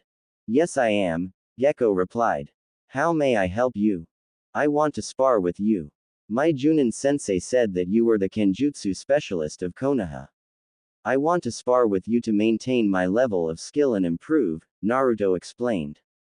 Gekko nodded. He drew his sword and settled into a kenjutsu stance. Naruto drew his katana and also went into a kenjutsu stance. Gekko charged first. He slashed at Naruto only to have it parried by Naruto. Naruto kicked Gekko in the stomach and swung his sword at him. Gekko dodged the sword and tried to slash Naruto's feet. Naruto jumped over Gekko's blade and stabbed at Gekko's head. Gekko ducked and moved away from Naruto's blade. Naruto smirked. He made a thrusting motion with his sword, despite the fact Gekko was 10 feet away from him. Itoryu. Bullet. Gekko dodged an air bullet that smashed through a tree, leaving a 10-inch round hole. Gekko held his sword in a guard position as Naruto rushed him. Itoryu. Demon Slash. Gekko's hands became numb at the sheer power of Naruto's strike. Gekko jumped back but Naruto wouldn't let Gekko escape. Itoryu. Wind Tunnel. Naruto spun his sword in a circular pattern, creating a whirlwind. Gekko slammed into a tree trunk. Before he realized it, Naruto's sword was at his throat. I win, Naruto said. Gekko grinned. He finally had a sparring partner he could go all out against. Well done. I haven't seen such skill anywhere in the Fire Country, Gekko said. Naruto rubbed the back of his head. Yeah well, I had good teachers. Gekko rubbed together his sore hands. If you ever want a rematch, just look for me. Don't worry, next time, I'll be harder to beat. Naruto grinned. I wouldn't want it any other way. Bug Boy here in position. Pineapple in position. Blade in position. Ready for capture. Roger. On my mark, Anko whispered. 3, 2, 1, now. Shikamaru used his jutsu to freeze the cat while Naruto shoved it inside a cage. Then Shino used his bugs to drain the cat of its energy. Naruto watched as the cat became drowsy and fell asleep. Naruto gave Shino the thumbs up sign to stop. Mission success. Anko-sensei. Naruto said. Anko nodded. She looked at the stopwatch in her hand and smirked. Congratulations. You set a new record for capturing Tora the cat. 1 hour, 4 minutes, and 7 seconds, beating the previous record by 30 minutes. Naruto smirked. Shino nodded. Shikamaru let out a snore. Naruto and Anko's sweat dropped. How can anyone fall asleep so fast? Anko picked up the cage. Well, let's get this back to the Hokage. We'll probably be able to do C-rank missions now. Naruto kicked Shikamaru lightly to wake him up. After Shikamaru woke up, Team 7 headed to the Hokage Tower. Tora was rudely woken up when she found herself smothered by her owner. Thanks to Shino, Tora couldn't even lift a paw in defense. The Hokage nodded in approval at the efficient team. Now Team 7, there are several D missions ready. Now there is. No, Naruto yelled. I'm tired of these damn D missions. The Hokage sighed. He looked at Iruka for help. However, he was preoccupied with Anko at the moment. He looked at Team 7. Shikamaru was sleeping as usual. Shino was meditating. Naruto was polishing his katana. The Hokage breathed in deeply. He checked Team 7's record. 30 missions performed with flawless teamwork, not to mention the newest record on capturing Tora the cat. Fine. I'll let you have a C-rank mission, the Hokage relented. Naruto cheered. Everyone else was concerned with something else. Anko. Anko turned to the Hokage. Yes, Hokage. I will be assigning a C-class mission to Wave. Your team will be escorting Tazuna. You are to protect him any bandits you might encounter, Hokage said. Tazuna, you may come in now. Naruto, Shino, and Anko turned to see an old man leaning on the doorframe. He was carrying a bottle of sake and was a little drunk. What, these are my guards? These are just a bunch of brats, Tazuna said in a gravelly voice. Is that sake from Wave? Naruto asked excitedly. Tazuna grinned. Yes, it is. Some of the best I've tasted. I'll trade some of Kumo's sake for Wave's, Naruto said. Naruto pulled out one of his storage scrolls and summoned a bottle of sake. 50 years old. Very strong, Naruto said proudly. Tazuna began laughing. He tossed Naruto an unopened bottle of sake. Naruto grinned. He opened it and toasted to Tazuna. For delicious tasting sake in the future, Naruto toasted. Indeed, Tazuna said. I like this kid. The two drank a bit from the sake bottles. Smooth tasting and soothingly sweet, Naruto observed. Delicious. Tazuna shuddered as the sake went down his stomach. Wow, this stuff is strong and puts a jolt in your body. I love it, Tazuna said excitedly. All right, Team 7, meet me in the Konoha gates in 2 hours, Anko said. Naruto and Shino nodded and Shino kicked Shikamaru awake. Hey Shika, we going on a C-rank mission. Pack up. We have 2 hours. Meet us in the Konoha gates, Naruto explained. Troublesome blonde, Shikamaru muttered. He went back to sleep. Naruto and Shino left the Hokage Tower. In a few minutes, he arrived at his apartment where he heard grunting from the person next door. He dearly hoped that the guy was training. Naruto went into his apartment. Hey Q. Yeah, Naruto. What's up? What do you think I should bring on this C-rank mission? Naruto asked. I'm guessing your sword, ninja equipment, an extra set of clothes, sleeping gear, and food. Basically the scroll labeled C-rank mission, Kyuubi said. Naruto's sweat dropped. He forgot about those pre-packed scrolls he made. Naruto packed one of the scrolls in his pocket. Now what? Naruto asked. Why don't you go train? It'll be good practice. Before your mission. Naruto headed over to a deserted training ground. He added more weights and began doing his katas. He went through many of the forms for Itoryu. Naruto also went through Iijutsu practice. As he trained, he sensed 2 people hiding in the bushes. Alright, come out. I know you're hiding there. Sasuke and Sakura came out of the bushes. Sasuke had a look of envy and anger on his face. Sakura was just looking at Sasuke with dumb admiration. What do you want, Uchiha? Naruto asked. Fight me, Sasuke demanded. Naruto sighed. He hated the fact that Sasuke thought everyone would obey him because he's the Uchiha prodigy. No. Sasuke became angrier. Fight me, damn it. I don't feel like it, Naruto said. He turned his back toward Sasuke and resumed his training. Sasuke glared at the blonde. How dare that commoner treat him like a weakling? He was an Uchiha. Kaden. Great fireball. Sasuke fired a large fireball at Naruto. Naruto burst into flames. Sasuke smirked as he could see Naruto's body in the flames. Sakura was a bit disturbed by Sasuke's violence but shrugged off seeing Sasuke's smile. Sasuke-kun is so cool. Sakura screamed. Sasuke grinned but it faltered a bit when he heard no screams. He looked at Naruto more closely. His mouth dropped. Naruto was calmly eating the fire off of him. Munch. Munch. You call this a fire jutsu? It's only warm. Not very strong at all. Weak even, Naruto said as he continued to eat. Sasuke could only watch as Naruto ate all the fire off of his body. Burp. Thanks for the food though, Sasuke, Naruto said. Naruto put his hand apart and made several one-handed seals in each hand. He then put both hands in front of his face in a horse seal. Oni Kaden. Air fireball.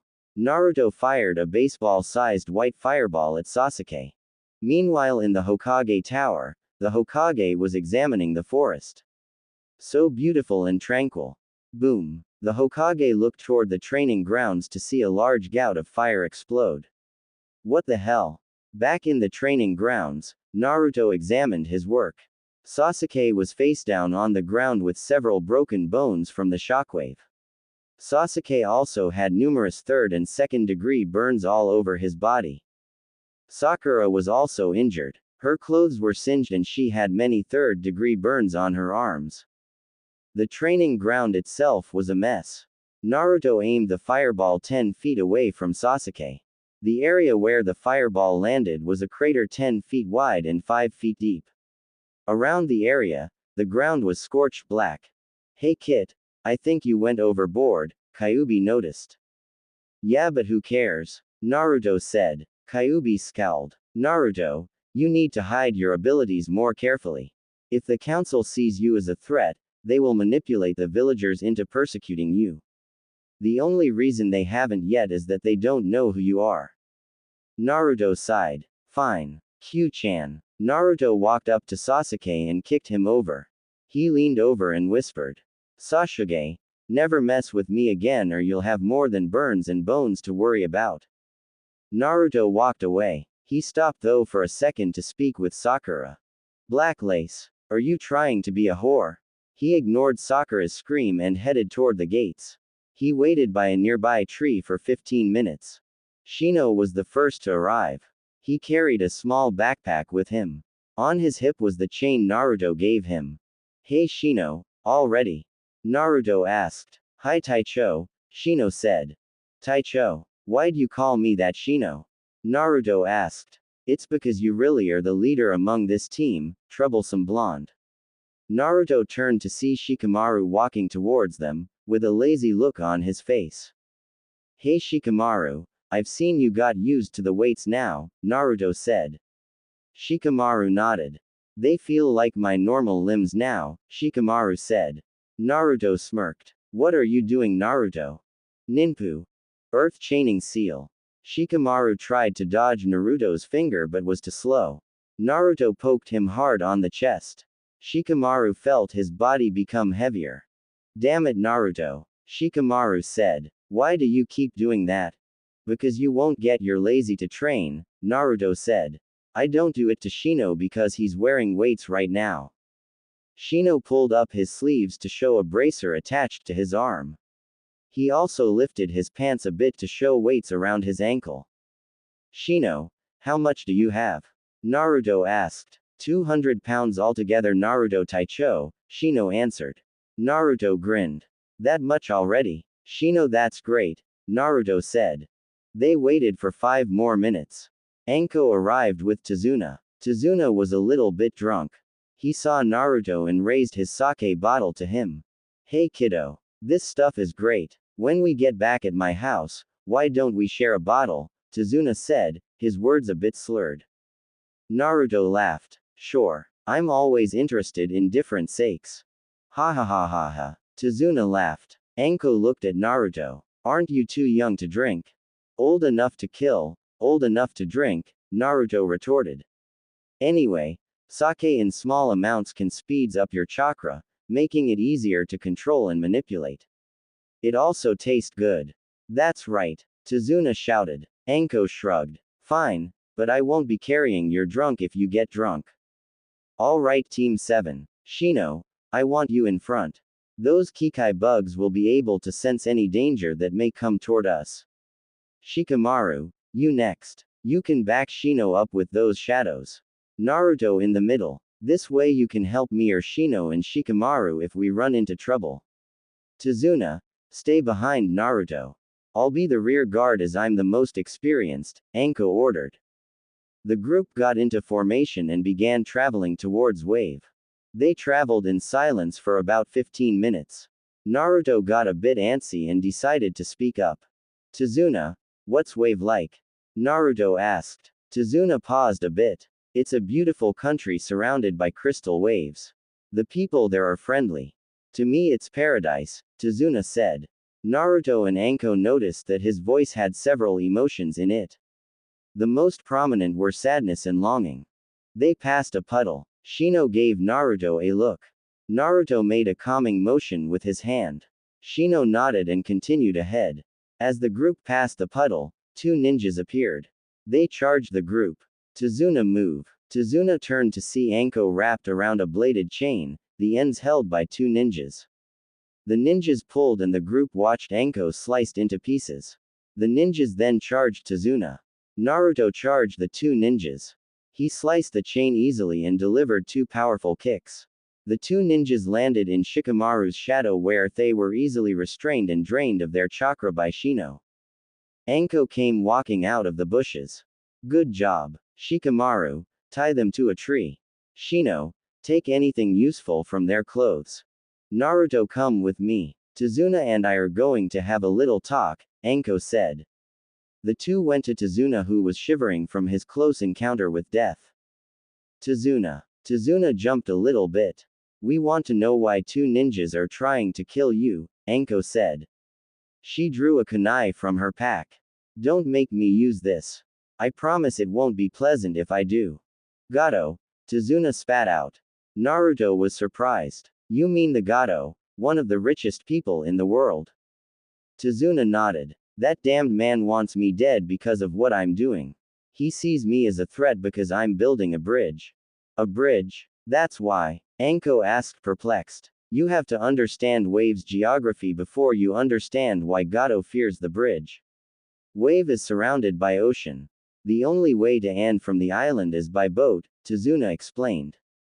Ever since Gato's shipping drove everyone else from business, Gato literally controlled Wave. Everyone lives in poverty. Gato's thugs do what they please. The bridge I'm building is large enough to drive Gato out of Wave. If the bridge is completed, then Wave's economy will flourish again.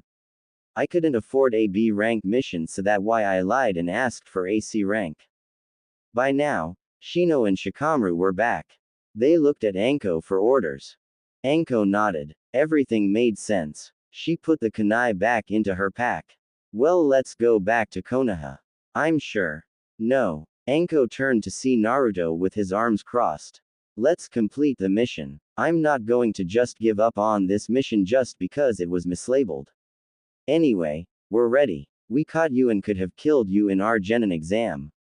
You're a Junin also. I'm sure we're more than ready to go on this mission, Naruto explained.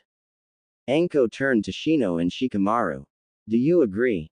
Shino nodded. Shikamaru sighed. It's too troublesome to go back now that we've gone this far. Troublesome blonde. Naruto glared at Shikamaru. Oi, quit calling me that or else I'll up those seals.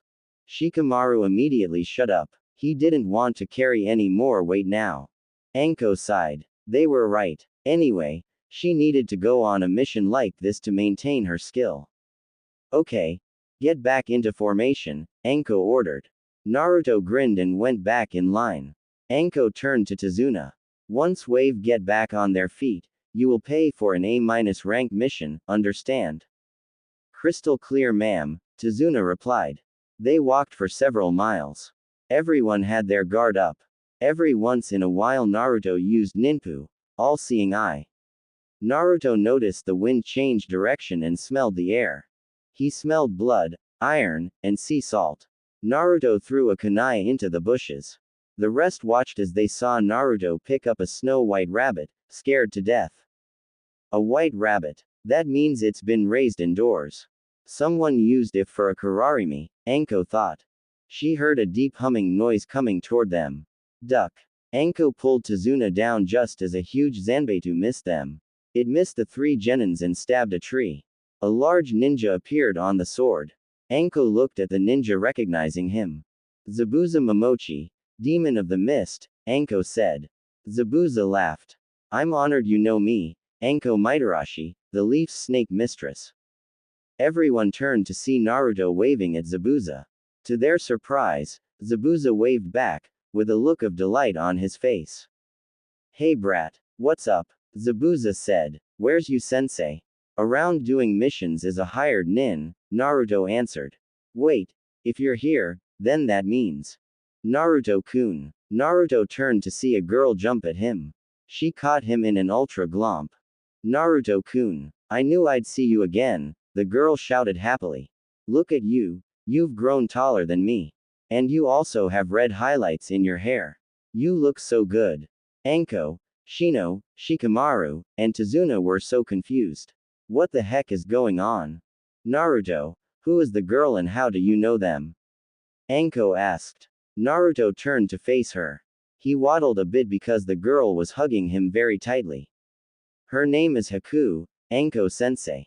Haku noticed the others and bowed politely. Nice to meet you, my name is Haku. Naruto rubbed the back of his head in embarrassment. Haku noticed and glomped him again. Kawaii. Zabuza smirked. So what are you doing here? Oh, I'm on a mission to escort Tazuna here to Wave, Naruto answered. Zabuza sighed. He was worried about that. Well brat, my mission is to kill the old man. You know what this means. Yep. Naruto said. Haku's eyes widened. Anko felt something was going to happen. She drew out her kunai. Shikamaru copied her while Shino prepared his chain. The tension was so thick you could cut it with a knife. Nothing can be heard except the wind rustling through the trees. Everyone tensed as they waited to see what will happen. Jan-ken Pon. Naruto and Zabuza shouted. Everyone except Haku fell down. Naruto had scissors while Zabuza had paper. Ha, I win. Zabuza smirked. Oh well, I guess I'll let you pass. Heck, I'll help. Wait a second, Anko shouted. You're going to help us? Zabuza nodded. That's the way the seven swordsmen solve their problems. The winner gets his way and the loser helps him. Anko's sweat dropped. One of the most powerful groups settled argument with Jan-ken Pon. Zabuza retrieved his sword. Well, let's get going. He began walking. Haku followed him while dragging Naruto along. Come on, Anko-sensei, Naruto shouted. The others chased after them. They reached Wave with no problem. During the trip, Zabuza and Anko discussed about Gato. Since you worked for Gato, you must know if he hired any more ninjas, Anko asked. Zabuza nodded. Gato hires most Mist nins because of the civil war within Mist. Most of the ninjas Gato hired are barely above genin. However, there are three that may give us problems. Who are they? Anko asked. Let's see. There's Yazu, the stone bear. Aoi Rokususho is there. He sucks as a swordsman. Also there's a Kagaya, named Katsu. He's better known as the Spear of the Mist. Great. 3 Junins. And an S rank 1 too. Anko looked at her team. She was sure that they would be ready, but a little training wouldn't hurt. She also looked at Haku. Zabuza, if you gave Haku a rank, what rank would she be? Anko asked. High Chunin. Maybe a low Junin rank, Zabuza guessed. Meanwhile, Haku and Naruto were happily talking. Shikamaru and Shino watched while Tazuna drank his sake. Hey Shino, Shikamaru whispered. Shino turned toward Shikamaru. You think Naruto had some kind of romantic relation with Haku? Shikamaru asked. Shino observed he couple. It was obvious that they are very comfortable with each other, and judging by their body language, they did not hide anything from one another. They also had a hint of a blush on their faces. It is possible Shikamaru, Shino admitted. Shikamaru grinned. He matched his movements with Naruto and made a hand seal. Ninpu. Shadow imitation. Shikamaru's shadow connected with Naruto's. Shikamaru quickly made Naruto's hand slap her. Haku was in the middle of a sentence when Naruto slapped her. She looked at Naruto. Naruto was bright red and stammering. Naruto-kun, I didn't know you were like that, Haku said coyly. She pinched his hard. Itai. Naruto screamed. Shikamaru was struggling not to laugh. Shino was smiling beneath his collar. Tazuna didn't care and continued to drink. Shikamaru snickered and repeated his jutsu, only making Naruto grope Haku. Naruto, if I didn't know better, I would say you want me, Haku whispered.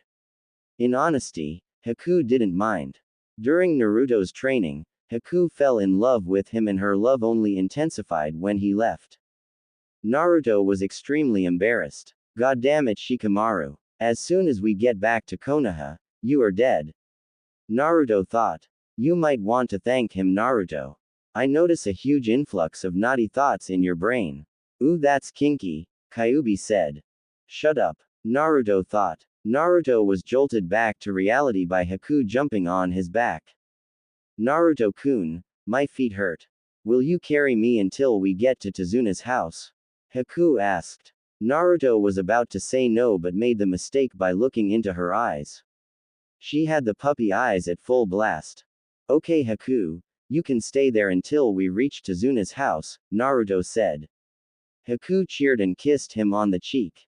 Damn puppy eyes, Naruto thought. Naruto blushed though when Haku nuzzled his cheek. Naruto looked at Haku. She really was beautiful. Her skin was flawless and her hair was long and soft. It didn't hurt that she had a well-developed body that was much better than the girls her age in Konoha. Haku-chan, Naruto said softly. The rest of the trip was finished in silence. Once they arrived at Tazuna's house, most just went straight to bed. Anko and Haku had their own room while everyone else slept on another room. Naruto tucked Haku in a futon. She really was beautiful. Naruto blushed and felt his heart race. Am I really falling in love with her? Naruto thought. Naruto shook his head and kissed Haku on the cheek. Good night Haku-heim, he whispered and left the room. Haku smiled, despite the fact that she was sleeping. A section of the room shimmered. It stopped and revealed Anko. She was grinning. The damned Naruto got her and Iruka together. Now it was her turn to play matchmaker, and she would do it while causing Naruto plenty of embarrassment. Naruto went back to his room. Shikamaru was sleeping, no surprise there. Shino was reading the scroll Naruto gave him. Tazuna and Zabuza were sitting by a small table drinking sake. Tazuna turned and saw Naruto. Naruto, come over here and have some sake. Tazuna shouted. Naruto grinned and sat with them. Tazuna poured him a shot of sake. Naruto sipped some.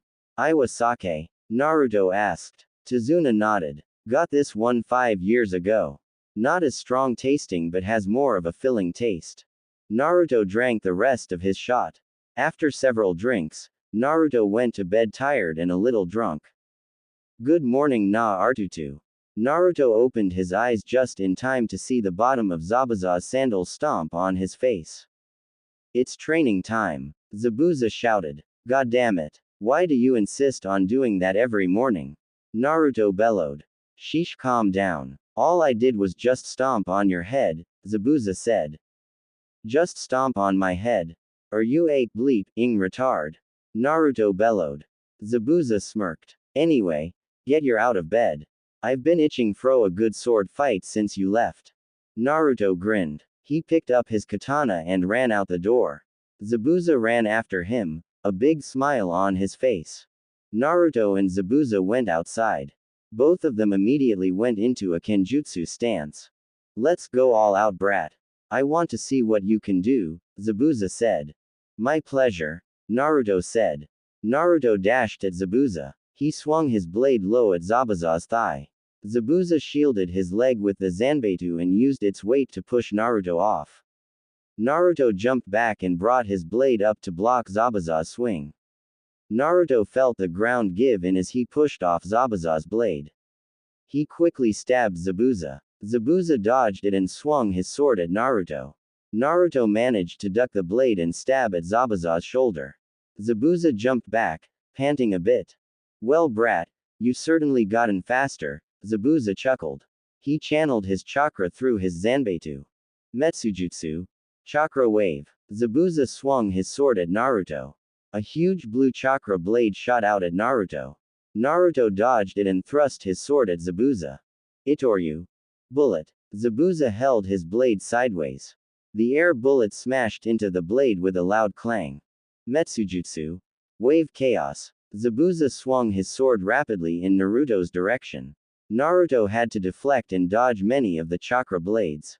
He was so busy deflecting the blades, he didn't notice Zabuza behind him. Kenjutsu. Gay Dragon. Zabuza roared and slammed the handle of his Zanbeitu up Naruto's. Shi-T. Naruto screamed as he flew away from Zabuza. Naruto landed hard on the ground. He glared at Zabuza, who was laughing at Naruto. Naruto jumped back up. He released some of his weight seals and charged at Zabuza. Itoryu. Demon Slash. Zabuza was able to block at the last moment. However, Naruto's attack was so strong that Zabuza flew off his feet. Itoryu. Wind Tunnel. Naruto fired a tornado at Zabuza. Zabuza began spinning fast and slamming head first into a tree trunk. Naruto smirked as Zabuza got up. He was developing a large bruise on his forehead. You brat. Metsujutsu. Chakra Dragon. Zabuza channeled a huge amount of chakra into the blade and swung it at Naruto. A humongous glowing dragon sped towards Naruto. Naruto calmly put his sword back into the sheath and settled into a kenjutsu stance. Zabuza's eyes widened. He mastered that technique. Iijutsu. Demon Wheel. Naruto swung his sword and sheathed in one movement. A giant red buzzsaw made of chakra easily sliced through Zabuza's dragon and absorbed it. The buzzsaw sped towards Zabuza twice as fast as the dragon. Zabuza channeled chakra into his Zanbeitu, hoping to lessen the impact of the giant buzzsaw. It slammed into Zabuza, causing him to crash through several trees before stopping. Zabuza looked up to see Naruto's blade at his throat. Yield. Zabuza sighed. He dropped his Zanbeitu down as a sign of surrender. Naruto grinned. Told you I'd beat you one day, Naruto said. He started laughing when he heard Zabuza mutter something about troublesome blondes. Come on, let's get back to Tazuna's house, Naruto said. He helped Zabuza up and dragged him back to Tazuna's house. Haku was preparing breakfast with Tsunami. She was thinking about her feelings for Naruto. Was it more like adoration or was it truly love? Haku sighed. These feelings are so confusing. She looked outside to see Naruto and Zabuza sparring. She watched as Naruto eventually defeated Zabuza. She smiled, happy to see that Naruto finally defeated Zabuza in a kenjutsu's duel. Naruto did promise to defeat Zabuza next time they met. She watched as Naruto dragged Zabuza to the kitchen table. Good morning, Naruto-kun, Haku said cheerfully. Naruto smiled at her. Good morning, Haku-hime, Naruto said. Haku blushed. Maybe Naruto was falling in love with her. The thought made Haku blush dark red. Naruto noticed Haku blushing. He put a hand on her forehead. You okay, Haku? You don't seem like you're having a fever. He sweat dropped when Haku fainted. Tsunami giggled when she saw the confused look on Naruto's face. Excuse me, Naruto, would you please lay Haku in one of the sofas? Tsunami asked. Naruto was surprised there was another person there but did as she asked. After an hour, everyone except Shikamaru was awake. Anko ordered Naruto to wake up Shikamaru. After a couple seconds, they heard a thud, a curse, and Naruto shouting. Wake up, ya lazy bastard. Shikamaru came running downstairs while Naruto chased him holding a finger out. Anko looked as Naruto chased Shikamaru around and around the table. She had enough. When Shikamaru passed by her, she grabbed his ponytail and slammed him on the ground. She then punched Naruto in the stomach. Will you shut up? It's 8 in the morning. Gomen Anko-sensei, Naruto and Shikamaru said simultaneously. Anko smirked and began eating her breakfast. After everyone finished eating, she took her team outside. What the heck happened? Anko asked aloud. The backyard was cut up with slash marks, a crater, and a huge ditch. Many of the trees were cut down. That was Zabuza and I, sensei, Naruto admitted. We had a kenjutsu spar. Anko shook her head. She should have expected it. A few days ago, Gekko told her that Naruto's kenjutsu surpassed his by far. Gekko suspected Naruto was trained by one of the 7 swordsmen. Anyway, I'm going to teach you a couple of jutsus. First, I want you to channel your chakra into these cards, Anko said. She gave Naruto, Shino, and Shikamaru a card. Naruto channeled some chakra. The card split in half. Then one half began burning while the other half turned wet. Shino channeled chakra into his card. His card exploded into flames. Shikamaru's card split like Naruto's did. Alright, Naruto, it appears you have 3 chakra affinities. Wind is your primary element while water and fire are your secondary type. Naruto nodded. He already knew about this already. Shino, you have an unusually high affinities to fire. More than most Uchihas. This most likely means you'll be able to perform fire ninjutsus which ease but be vulnerable to water jutsus. Shino said nothing. It does explain the reason why I'm able to perform bug bomb jutsu so easily. Shikamaru, you have a wind element like Naruto. You'll be able to perform wind ninjutsu with not much difficulty, but earth jutsu are out of the question. Shikamaru nodded. Anko grinned. Today, I'll be teaching a defense and offense jutsu for water, wind, and fire. Hey guys, sorry for the cliffhanger.